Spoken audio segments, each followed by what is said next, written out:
Conic sections. What are they? Well, as the name suggests, they are nothing but sections of a cone.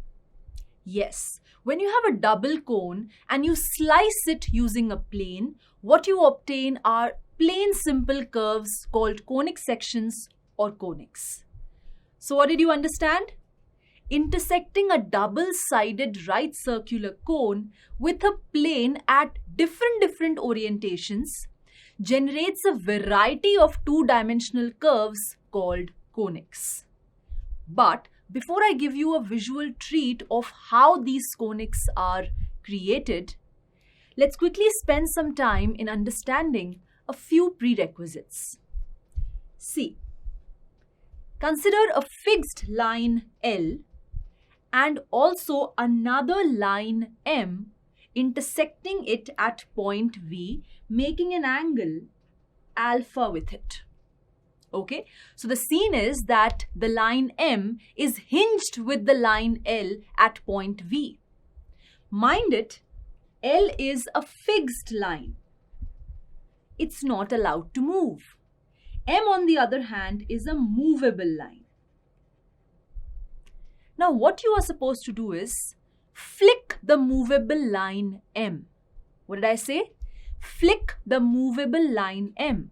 When you do that, you will see that the line M starts rotating about the line L. Did you see that? Yes. The line M starts rotating about the line L such that throughout its rotation, the angle alpha remains constant. As a result, you can imagine very clearly that a right circular cone gets created above the point V and simultaneously a right circular cone gets created below the point V. Altogether, what you get is this surface, which is a double-sided hollow right circular cone extending infinitely far from both upward and downward directions. Alright, this is how you create a double cone. In here, this fixed line L about which the rotation was happening is called the axis of the double cone. The point V is called the vertex, which is going to play a vital role in classifying conics. Also, you can evidently see that the point V, which is the vertex, is separating this entire double cone into two symmetrical parts. Each one of them is called a nap. The right circular cone lying above the vertex is called the upper nap, and the one lying below is called the lower nap. Also, the circular face at the bottom of the double cone is called its base. And lastly, you know that the line M, which was the movable line, actually rotated to give you this double cone, isn't it? That means the curved surface of this double cone, I can say, is the locus of my movable line M. That is why this line M is called the generator line, because it is generating the double cone. Got it? Now, let's move ahead. Please recall that intersecting a double cone with a plane generates 2D curves called conics. Yes? Now, the moment you have the double cone and the plane with you, the agenda now is to perform their intersection. Why? Because obviously we are interested in visualizing the formation of conics, right? And for that, you and I together are going to perform an activity wherein we will be slicing this double cone in multiple fashions using the plane. Because I want you to observe carefully that the moment I change the orientation of the cutting plane, the conic that I get as a result also changes. Yes. In fact, you know what? I am going to share with you some specific orientations of the cutting plane corresponding to which you will get the prettiest and the most useful conics. So should we start the activity? Well, before that, just one disclaimer. Please note that the intersection of a plane and a double cone can happen in two ways. One is when the plane does not pass through the vertex of the double cone, and second, when the plane does pass through the vertex of the double cone. We will be exploring each of these scenarios one by one. Beginning with the case when the plane intersects the double cone but is not allowed to pass through its vertex. In here, the very first orientation we are interested in is when the plane is kept parallel to the base of the cone. Yes, you have to keep the plane perfectly horizontal such that it makes a 90-degree angle with the axis of the cone. Keeping this to be the orientation of the plane, when you slice off the double cone, what you obtain is this beautiful orange-colored 2D curve, which is nothing but a circle. Yes, to convince you more on this, I'll show you the top view. Can you see? It's a perfect circle. Let me show you the bottom view as well. Again, a perfect circle. Got it? In fact, you know what? If I keep on changing the position of the plane, okay, what am I doing? I'm changing the positions of the cutting plane without disturbing its orientation of being parallel to the base of the cone. What I'm getting each time is a circle. All right? Yes. If I restrict the movement of the plane in just the upper nap, what do we observe? As I'm moving more and more upward along the upper nap, the circle is becoming larger and larger. Can you see? The radius of the circle is increasing. And on the other hand, if I am moving more and more closer towards the vertex, the size of the circle is reducing. Basically, the circle is getting smaller and smaller. Its radius is reducing. Did you see? Similarly, let's now restrict ourselves to the movement of the plane in the lower nap. What do you observe? As I'm moving more and more downward, I'm getting a bigger and bigger circle.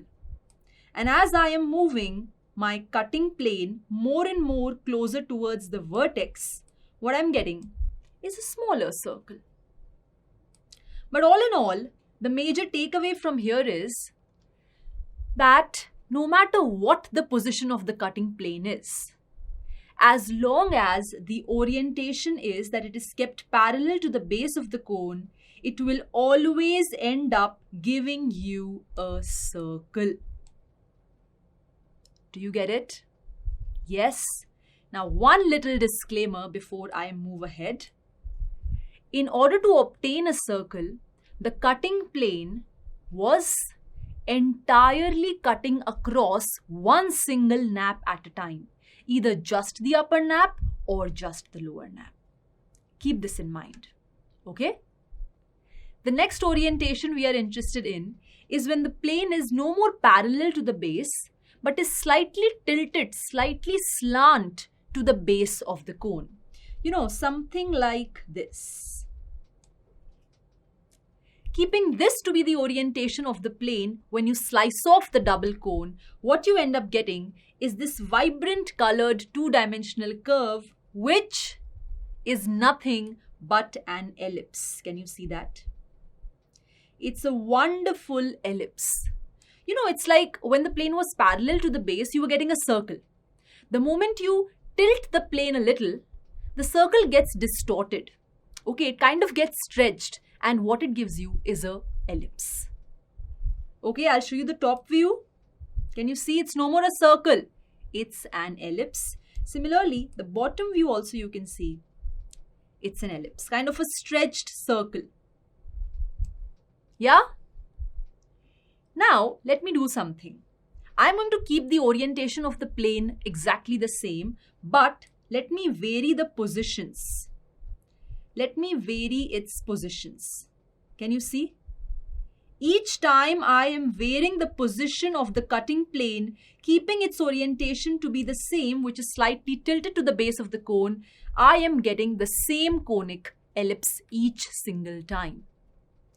In fact, if I move more and more above along the upper nap, I am getting a larger ellipse.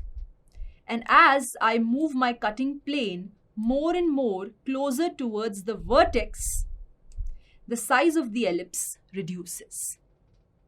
Similarly, as I move my cutting plane more and more downward along the lower nap, what I get is a larger and larger ellipse.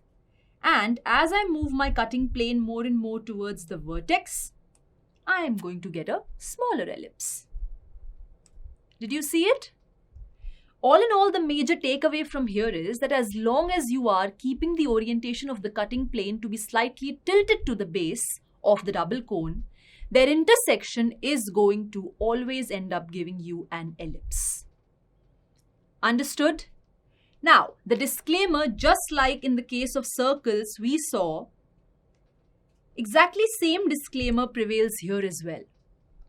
In order to obtain an ellipse, the plane has to entirely cut across one single nap at a time. Just the upper nap or just the lower nap. Alright?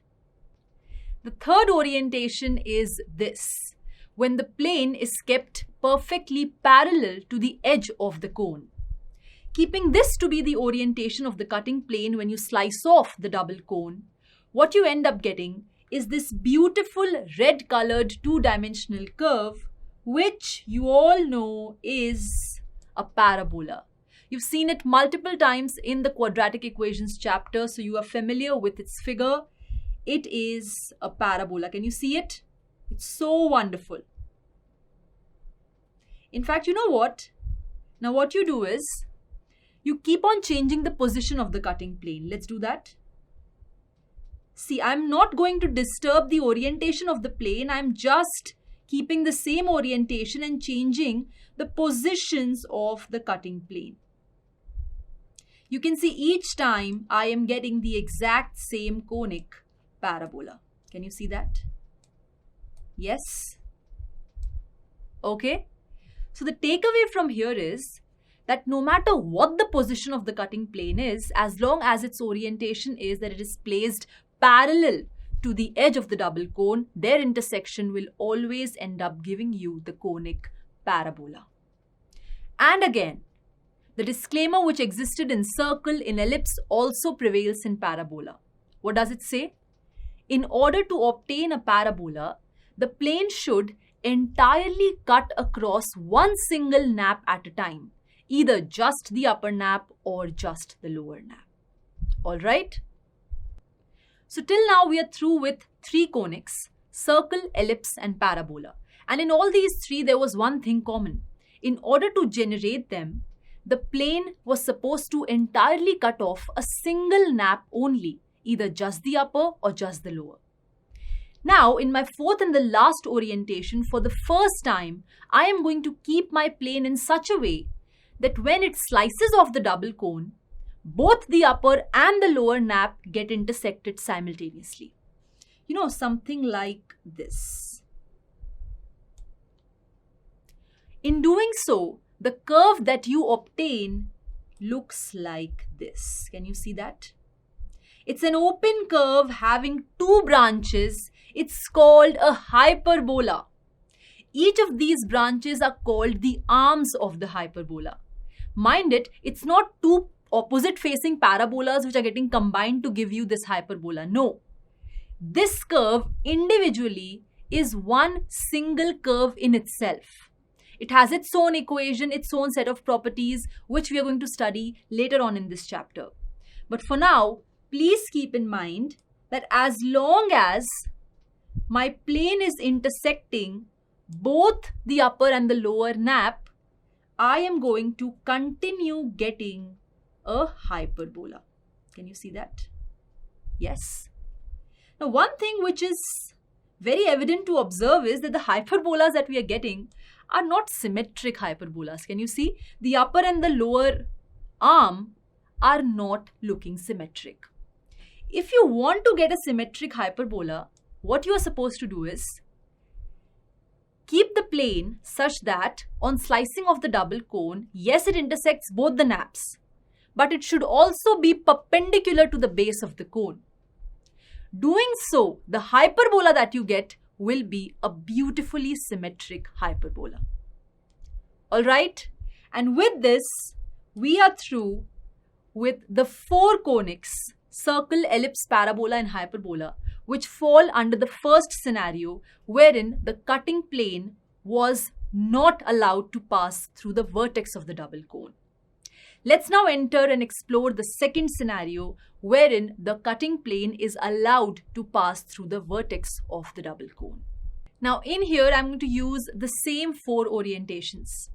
The first one is when the plane is kept parallel to the base of the cone, and this time it's passing through the vertex as well.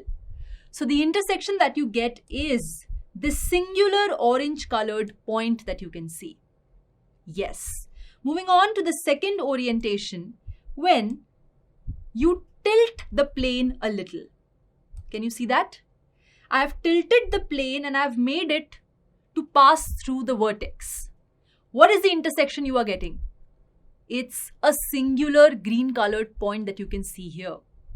So the intersection is again coming out to be a point. Let's move on to the third orientation, okay? Wherein the plane was parallel to the edge of the cone, and mind it, it is passing through the vertex. So in this scenario, what you get as the intersection is a perfectly straight line. Can you see that?